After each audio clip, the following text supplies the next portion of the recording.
जय श्री कृष्णा दोस्तों, हर हर महादेव। कैसे हैं आप सब? स्वस्थ और सुरक्षित होंगे। दोस्तों, यह जानकारी आप सभी को होगी कि भगवान शिव के जटाओं में विराजने वाली गंगा का कितना महत्व है। माँ गंगा इतनी पवित्र और इतनी पावन है कि पापियों को भी मोक्ष दे देती है। अब जो भी मन की कामना करते हैं, गंगा के में स्नान करते समय आपकी वह कामना पूरी होती है। कहते हैं यदि भोलेनाथ को आप जो कलश जल का चढ़ाने ले आते हैं, भोलेनाथ को समर्पित करने लेकर मंदिर जाते हैं, यदि उसमें थोड़ा सा 2-4 बूंद यदि गंगा जल के डाल लिए जाएं, भोलेनाथ अति प्रसन्न होकर आपके सारे कष्टों को हर लेते हैं, सारे संकटों को हर लेते हैं। दोस्तों, ऐसी पावन पुण्यदायिनी गंगा सप्तमी का पर्व हर वर्ष वैशाख माह के शुक्ल पक्ष की सप्तमी तिथि को मनाया जाता है और इस साल गंगा सप्तमी 8 मई 2022 दिन रविवार को मनाई जा रही है। इस दिन दान पुण्य, गंगा स्नान और शिव अभिषेक अत्यंत महत्वपूर्ण है। माँ गंगा को मोक्ष प्रदान करने वाली माना जाता है। माँ गंगा की पूजन करके अशुभ ग्रहों के दोष से छुटकारा पाया जा सकता है। हिंदू धर्म में गंगा सप्तमी का काफी महत्वपूर्ण दिन माना गया है। गंगा सप्तमी हर साल वैशाख में ही आती है।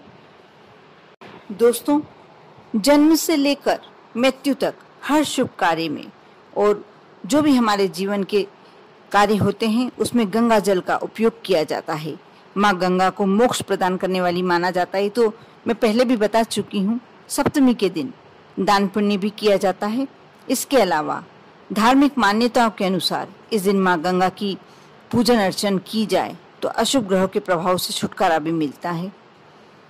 गंगा सप्तमी के दिन ऐसा क्या करें जिससे हमारे संकट दूर हो जाएं, हमारे कष्ट दूर हो जाएं, हमारी कोई ऐसी इच्छा जो बहुत समय से पूरी नहीं हो पा रही, कैसे हम गंगा माँ से विनती करें और हमारी इच्छा को पूरी करें।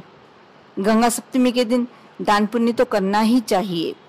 इस दिन गंगा में डुबकी लगाने से भक्तों के पाप नष्ट हो जाते हैं। यदि गंगा नदी में स्नान करना संभव नहीं हो तो नहाने के जल में थोड़ा सा गंगा जल मिलाकर स्नान किया जा सकता है। ऐसा करने से भी वही फल में प्राप्त होता है, वही पुण्य प्राप्त होता है जो आपको गंगा स्नान से होता है। ऐसा कहा जाता है कि इस दिन माता गंगा के पवित्र जल के छींटे मारने भर से ही पापों का अंत हो जाता है। आप समझ सकते हैं कि कितनी पवित्र है गंगा। भगवान शिव की जटाओं से अवतरित हुई थी माँ गंगा, ये तो आप सभी जानते हैं। धार्मिक पुराणों के अनुसार राजा भागीरथ के अथक प्रयासों से माँ गंगा भगवान शिव की जटाओं से होती हुई पृथ्वी पर अवतरित हुई थी। गंगा सप्तमी के पावन पर्व पर यदि कोई व्यक्ति असाध्य रोगी हो गया हो, असाध्य बीमारी से ग्रस्त हो गया हो, उसे गंगा स्नान कराया जाए तो उसके रोगों का क्षय होता है। उसे माँ गंगा स्वस्थ होने का वरदान देती है। और साथ ही गंगा सप्तमी के दिन स्नान करके माँ गंगा को श्रीफल अवश्य अर्पित करना चाहिए। इससे व्यक्ति को कभी भी धन की कमी नहीं होती, कभी भी उसके घर में पैसे की कमी नहीं रहती, हमेशा वह धन से परिपूरित रहता है। गंगा सप्तमी के दिन आप यदि चांदी के कलश में, यदि चांदी का कलश नहीं है तो तांबे के कलश में या स्टील के कलश में भी कर सकते हैं, लेकिन यदि चांदी का कलश है तो बहुत ही श्रेष्ठ।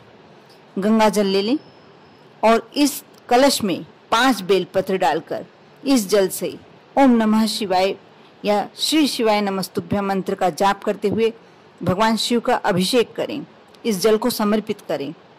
ऐसा कहा जाता है यदि यह कार्य कर लिया जाए, भगवान भोलेनाथ पर थोड़ा सा गंगा जल भी आदि आप जल के साथ मिलाकर समर्पित करते हैं, आप मान कर चलिए कैसे भी आपके जीवन के कष्ट हैं, कैसी भी आपकी मनोकामना है, अवश्य और शीघ्र पूरी होती है। इसके साथ ही यदि आपको अवसर प्राप्त हो तो इस दिन गंगा जी की आरती अवश्य करना चाहिए। नहीं आप गंगा जी तक जा सकते हैं तो आप घर में ही जो आपके यहाँ गंगा जल रखा हुआ है उसकी आरती करें, उसके समक्ष घी का दीपक लगाएं और आरती करें। आपके बहुत सारे जीवन के कष्ट समाप्त हो जाएंगे। माँ गंगा कहीं भी विराजित हो वही रूप में रहती है। गंगा का पवित्र जल हमेशा गंगा जल ही कहलाएगा। इसलिए आप एक छोटा सा कार्य करते हैं और भगवान शिव का अभिषेक तो अवश्य करना चाहिए। थोड़ा सा गंगा जल मिलाकर यदि आप अभिषेक करते हैं, उस जल को समर्पित भी कर देते हैं, तो आप मानकर चलिए कि आपके जीवन में कोई कष्ट नहीं रहेगा। इस गंगा सप्तमी को आप ऐसे ही नहीं जाने दीजिए। किसी जरूरतमंद को भोजन अवश्य कराइए। किसी जरूरतमंद को आप पानी का मटके का दान कीजिए। ये छोटी छोटी बातें हैं। यदि आप कर सकते हैं तो थोड़ा सा सत्तू का दान अवश्य करें। यदि और सत्तू का दान कहते हैं कि सत्तू का दान और पानी के मटके का दान आप जरूरी नहीं है किसी ब्राह्मण को ही देना है। आप यदि आपके घर के सामने जो झाड़ू लगाते हैं वह भी यदि उनको भी देते हैं तो वह भी जरूरतमंद कहलाते हैं। आप किसी भी जरूरतमंद को व्यक्ति को दे सकते हैं। ऐसा नहीं कि ये किसी विशेष व्यक्ति को ही देना है। आप कर देखिए। यह उपाय यदि आप करते हैं तो आपके जीवन के कष्ट दूर हो ही जाएंगे। कर देखिए और अवश्य आपको बहुत ही जल्दी फायदा होगा। जो भी आपकी मन की इच्छा है अवश्य पूरी होगी। आप पर और आपके पूरे परिवार पर भोलेनाथ की कृपा बनी रहे। आप सभी को गंगा सप्तमी की बहुत बहुत शुभकामनाएं। ओम नमः शिवाय।